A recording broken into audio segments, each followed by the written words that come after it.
today I'll just answer some of the very frequently asked questions in infertility. Normally, we define infertility as inability to conceive after 12 months of unprotected intercourse. That is a couple trying for 1 year, but it's not 1 year for everyone. It could be 2 years for a younger couple, 1 year for a younger couple, but an older couple, 35, 36 years, even if they have tried for 6 months, and if you, especially if you are trying at the age of 40, even 3 months of trying would call you infertile, because it is the age of the female which matters. So duration of the infertility is based on your age, and secondly, what all problems you have had. Supposing you have some positive past history, then in that case, you should start seeking infertility treatment earlier, like you had a history of tuberculosis, or you had a history of some abdominal surgery like appendectomy, or husband had a history of mumps. All these things will make you strike that, okay, I have tried for 3 months, but I think I may have a problem because of this, or your cycles are painful. So is infertility on rise? Yes. Then what are the reasons for infertility to be on rise? One most important is the stress. The amount of stress we have, and the social media is informative, but it's also giving stress to a lot of people. Then the polluted environment, polluted food, then unhealthy lifestyles. Okay, finally, the gadgets, the laptops and the mobile phones, etc., are occupying, taking up so much of your time. And this laptop over here can reduce his sperm counts. He should better be aware of it. How important is pro-fertility counseling? So you may ask Japneet and Zivanza that why have you kept this? Pro-fertility counseling is very important. First, to educate about fertility.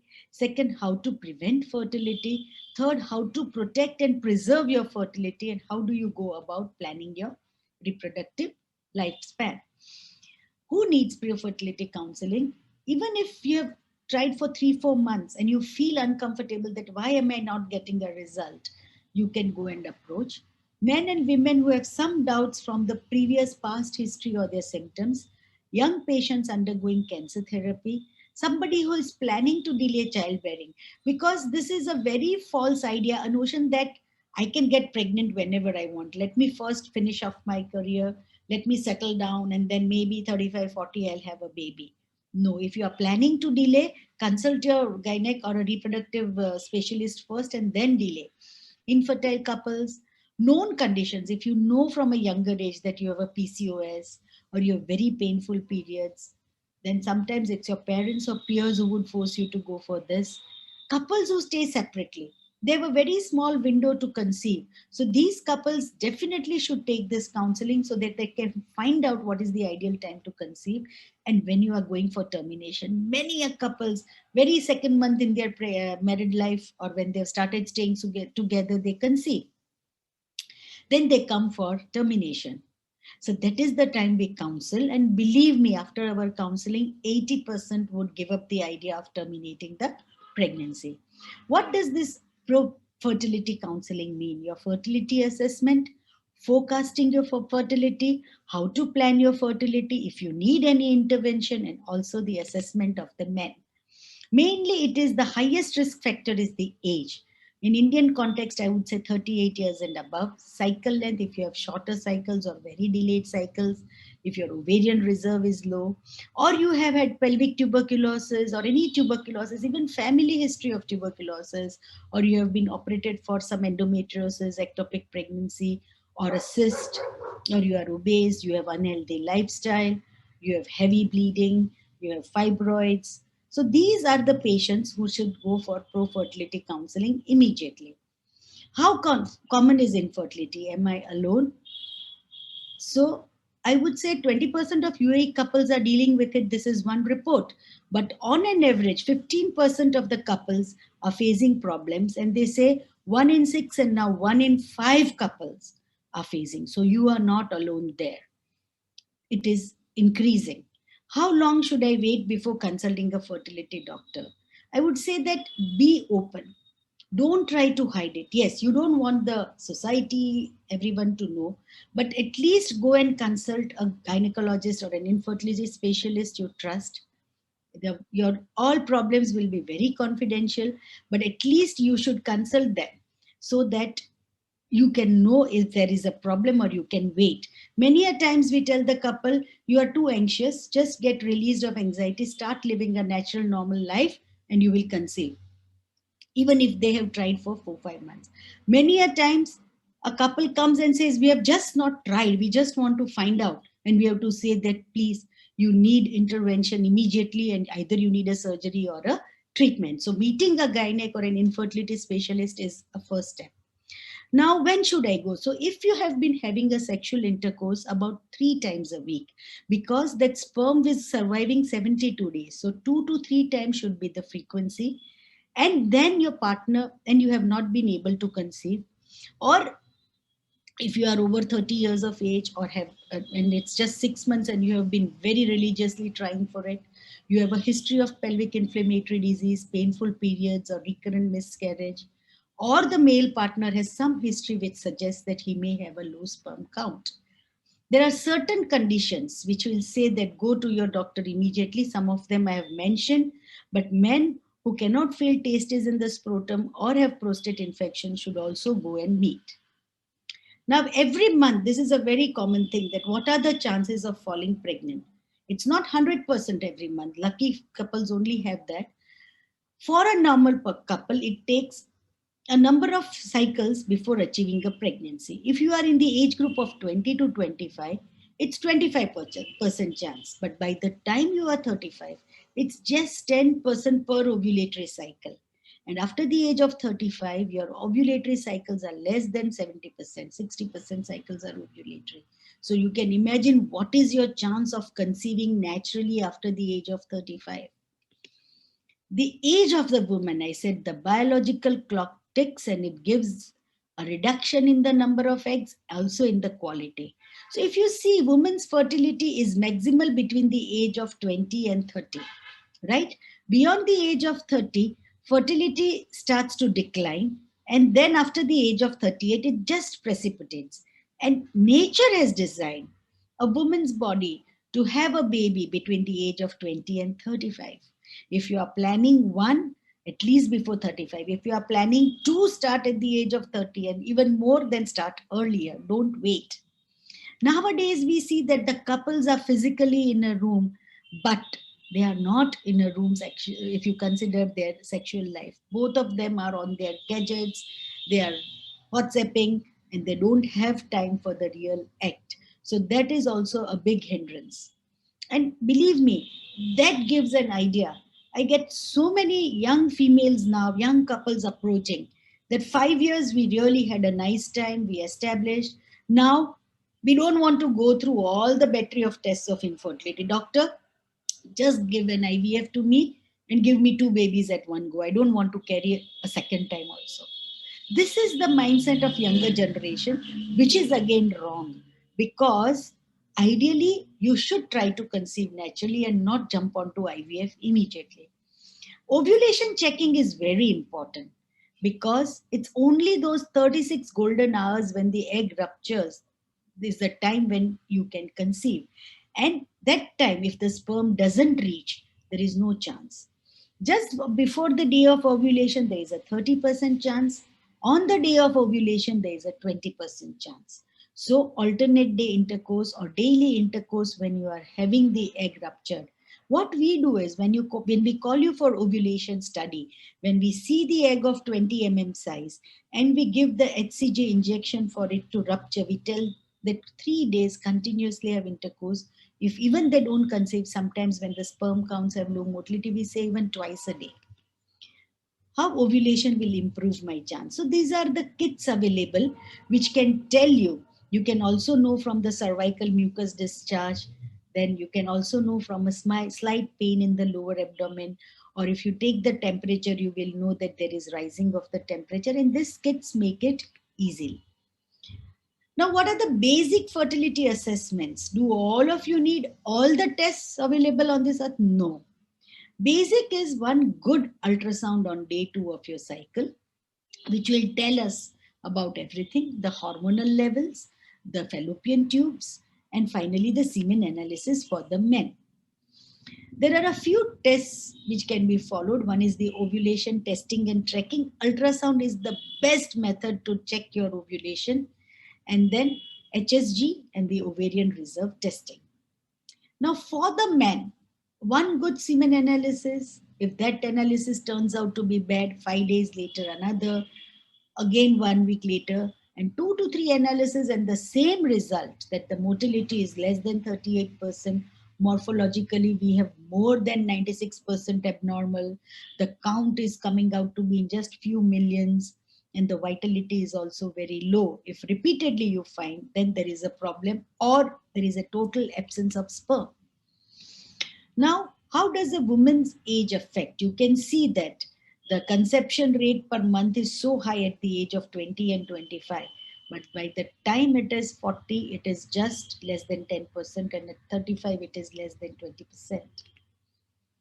Beauty has no age. You can look pretty even at 60 and 70, but fertility has an age, because the eggs that are there in a fetal stage, by the time at the birth, it comes down to 1 to 2 million, and at puberty, just 300,000. And in the lifespan, only 500 to 400 to 500 eggs will come out. And after the age of 35, this goes really down. The prime childbearing age is 28 to 32 years, which everyone should remember. If you ask about, there is so much of awareness regarding contraception, but the same female, if you ask her about fertility and infertility issues, she doesn't know. You know, there is a birth control pill, you know, there is barrier contraceptive, I pill. But my dear, your AMH is low. You don't want a pregnancy now, but at least see what is the fertility potential that you have in the future. That awareness is very, very important, which can start from school education also. Anti-Mullerian hormone is the most potent marker for ovarian reserve, which can be done during any time of the cycle. If you have between 2 to 4, you should be happy, and it is according to the age. But if you have 1 to 1.5, it's low, and very low is 0.5. I'll just tell you about this case scenario. Female 42, male 41, got married just 2 months back, and they want to conceive. Wife had a very high paying job somewhere in Israel, and she had never thought that she'll get married. But as soon as she got married, she thought she wants a baby, and she thought that it's going to be very easy for her. We told her that it's your age and the age of the egg. Scenario would have been different if she had frozen her eggs in early years, before the age of 32 or 33. If you have not planning a baby, you are delaying your childbearing, at least freeze your eggs. Or if you have a partner and you are married, you can freeze your embryos. Freezing eggs and freezing embryos is the same procedure like IVF, where you take injections for 10 days, which are just taken beneath the skin, regular scans on 5th and the 8th day, and then a trigger shot in the night, and 36 hours later, you take out the eggs, freeze them. At least 15 eggs for a younger female, and I would say 20 to 30 in the older age group, should be frozen, good quality M2, to at least reassure you that you have a chance of your own reproductive material going to the baby. And embryos also can be frozen. Frozen embryos definitely better success rate. So egg freezing is the new thing which many females have started coming up with. It allows a woman to postpone her reproductive capacity, and even when they are having a cancer or anything diagnosed where you need chemotherapy or radiotherapy, don't panic. Meet your fertility specialist, discuss with the oncologist, go for 1 egg retrieval, 2 egg retrieval, freeze it, and then continue with your treatment. Now, this is a very interesting scenario, very high flying couple, both of them highly educated. Female 38, male 42. Female was very happy because her sister had kids, her brother had kids, her mother had kids, and she thought that she's never going to have a problem. 11 years married life, regular menstrual history, 65 kilos weight, husband normal.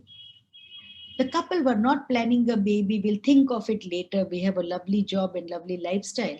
But down there was the lockdown period, and they both started thinking of kids. So they went for the test. They tried a few months. They could not. And to their utter shock and surprise, they found out the anti-Mullerian hormone was almost negligible, exhausted. She was approaching menopause at 38. So this is the scenario right now. I am concerned that I may have a low egg quality. How can I determine? Okay. So anti-Mullerian hormone is one test which will help you to determine your egg quality. The quality of the egg mainly by the age. Second, the quantity is more by AMH. And third is the ultrasound on day 2 to check the AFC. Now, role of regenerative medicine in fertility treatment of male and female. There is something as ovarian rejuvenation and ovarian tissue activation. This was a case from USA, 34-year-old female, AMH 0.95. Husband had Parkinson's disease and semen analysis was low. 2017, they came to us. First cycle, there were no embryos, 2 PN arrest. Second cycle, a very average embryo which was transferred, it was negative and she was flying back. I suggested ovarian rejuvenation with platelet rich plasma. It was done, and 4 months later, she comes for IVF. 2 cycles back to back retrieval, 4 eggs and 7 eggs, double transfer done, and this healthy baby was born. So, ovarian rejuvenation, and this is the ovarian tissue activation, which is also, we got the first pregnancy of India with ovarian tissue activation just last week, where the ovaries, you can see, are very, very small over here. We'll cut the cortex, we'll send it to the lab, the same floor, and the embryologist will sit on it and tease the cortical tissue, cut it to small pieces, and send it back to the OT where the laparoscopy is going on. And then these small ovarian tissues are injected, and this will activate the ovaries by disrupting the hyposignaling and give better quality eggs.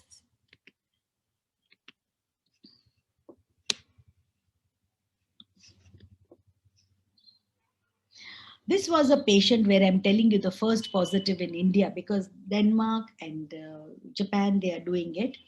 35-year-old, she had an AMH of 0.35. We did the OTA in 8th April. Her AMH jumped to 0.82 in December 2020. IVF planned in January, and she had a positive result on 21st January. What is intrauterine insemination? Who can benefit from this? It is a simple method of instilling or putting inside the uterine cavity the sperm, which is treated specifically in the lab in the woman's uterus when she is ovulating, for PCOS, mild or minimal endometriosis, borderline male infertility, or when the cervix is too thick, or there is painful intercourse, unexplained results, any simpler fertility treatment are not successful. Maximum of 6, but 3 for older age group is okay. IUI can tell us many things, whether the egg that is going is rupturing, is there a difficulty in injecting the sperm inside the uterus, or the sperm count doesn't look very good after harvesting. How many times I can try for IVF? This is a very, very common question. 1 time, 2 time, and the people give up. No. At least 3 times is a must, because even if you consider on an average 30 to 35% result, you have to try 3 times. I'll talk about this case scenario. 37-year-old female, 34-year male, active married life 6 years, 8 IVF cycles, 6 fresh transfer, 2 frozen transfer, all negative, not pregnant, not pregnant, not pregnant, not pregnant. Okay. Couple came to India for 3 months for infertility treatment. What investigations and workup? We checked everything and we found out that the AMH was not bad, karyotyping was normal. We did her IVF, 13 oocytes, ICSI was done, 4 embryos. We did a PGTA because she was not getting a result. So biopsy and find out if they are euploid or aneuploid embryos. We also used an embryoscope to find out the morphokinetics of the formation of the embryos. We transferred 2 normal embryos and a healthy baby was born in the 9th cycle. And the highest number of cycles I have seen is a patient with 14 failed cycle, and at the 15th cycle, get a healthy baby. So they say up to 10 cycles, the results are the same, but you have to keep trying. And every time analysis should be done. What went wrong? What could have been done differently? How better we can do the next time? So the same clinic, same doctor, but getting an answer that what is the next step that we are doing. The process of IVF usually takes 6 to 8 weeks. First, there is an initial consultation, then there will be a clinical coordinator who will explain you everything, and finally, the financial consultation. Pre-treatment IVF is blood test, ultrasound, infectious disease screening, uterine evaluation, male fertility testing, and regulating the menstrual cycle. Medications is mainly injectables, and you have to monitor the visits. It's mainly day 1 when you start the injections, then day 5 or 6 for a scan, day 8 for a scan, and finally on the last 10th or 11th day for a scan when you get the trigger shot. So 3 to 4 visits, and then finally the egg retrieval is done. That day you go. And if it is a fresh transfer, 3 to 4 days later or 5 days later, the transfer is done. If it's frozen, you freeze the embryos and come in the next or the third cycle for embryo transfer. First beta HCG and then repeat after 48 hours. It should be in an increasing titer, almost 1.5 to 2 times. Are there any restrictions while undergoing IVF? I would say it's not restriction, but it's preparing your body holistically. Any substance use, definitely avoid. And the egg and the sperm that are going to come out will take 2 months. So 2 months prior, everything healthy. Also, take care of yourself, stay fit, eat healthier, take balanced diet, and don't forget essential vitamins. Don't disregard or take any advice lightly. If we say the injections are to be taken at a particular time, you cannot take injections for IVF one day in the morning, next day in the evening, third day in the afternoon. 1 hour plus or minus is fine, but not beyond that. Low sperm count. For the men, there are certain tests like D5, or we can aspirate it from testes or do an IMSI. Also, testicular rejuvenation we promote, and then last, if nothing works, donor sperms. This was a couple who had a donor egg cycle, but still the embryos were not growing. After 3 days, they stopped. And it is said that from 3 to 5 days, it is the paternal DNA which is acting more in the embryo. So we suggested the bone marrow from the men, and then taking out the bone marrow concentrate and injecting in the testes. And 3 months later, we planned a cycle. We got lovely blastocyst and a healthy baby was born. Now, what happens if I become pregnant after taking treatment for infertility or IVF? Is it any different? I would say it is every pregnancy is precious, but when you have had to go for some intervention and especially IVF, you have to be more careful. There are there are some medical complications, like if you are going for a donor egg, maybe hypertension could be there. But first 3 months, you have to be very careful. Then the fourth, fifth, sixth month is like any other pregnancy, and also eighth and ninth. But your visits could be different more, or your scans. But otherwise, it's like any other pregnancy, and you can also have a natural vaginal delivery under good observation. Don't feel nervous about the risk. It's a physiological procedure, and like any other pregnancy, it will proceed and you have a healthy baby. Don't take stress. Choose a healthy lifestyle. How can you look after yourself in the early weeks of pregnancy? Healthy lifestyle, proper diet and nutrition, paying attention to your body. Take rest if you feel travel. Traveling with care can be done, but not long distance communicating. And there should be support group where you can talk to other females who are sailing in the same boat. Will IVF significantly increase my chances of having triplets or twins? When we transfer more than one blastocyst or more embryos, yes, you can expect, but now gradually the percentage is going down because we prefer single embryo transfer unless the couple insists that we want two. But still a ratio of 25% twin pregnancies being seen in country like ours. Foreign world like Europe especially, they have strictly gone to single embryo transfer. Are there any side effects associated with IVF? They are generally safe, not painful, but yes, the stress and the peer pressure makes it painful. There might be some bruising from injections, sometimes breast tenderness, little bit of nausea. You may feel bloating because your ovaries are going big. And yes, mood swings is a reality. The husbands and the family members should take care of the female who is undergoing the injections of IVF, and little bit of fatigue. Blood pressure, diabetes, thyroid. Can I conceive? Yes, but you have to take a lot of proper care, proper medication, and diet and healthy lifestyle. Is exercise good or bad after IVF? Regular exercise and healthy diet are crucial during IVF, but when your ovaries start growing big with lot of eggs, you don't do high impact exercise because there is a risk of torsion. So that time you can do low impact, and otherwise exercise, slow exercise, impact exercise are allowed. Changing long followed strenuous exercise to mild and moderate ones is what you want. If I am not pregnant, when can we try again? This is like, there are a lot of factors on which the treatment for infertility and IVF depends, especially the age, quality of the egg and the sperm, the clinic that you have chosen, the embryologist and the clinicians, the cause of your infertility. The doctor will counsel you right from the beginning that your chance is 20%, 40%, 30%, or you have some issues. In our language, we say that we can try again as and when we are mentally and physically okay to try. There is no need to take a 4 months break or a 6 months break unless you want to do it. A month's break is also fine, and a frozen transfer can be done back to back also. Therapeutic intervention for optimal IVF treatment: diet, healthy lifestyle, exercise, proper sleeping pattern, and less stress. Stress induces infertility, and infertility induces stress. So it's a vicious cycle. So don't be stressed. I'll just give you this. There was a couple from Dubai in 2017. They were IT people and they were setting up an office in Hong Kong. So they thought that their 2 cycles had failed out there. They thought the third I'll do it in India. So on their way to Hong Kong, they would come, they would take the injections and they'll get the checkups done, get the egg retrieval done, and next month come for transfer. Unfortunately, what happened?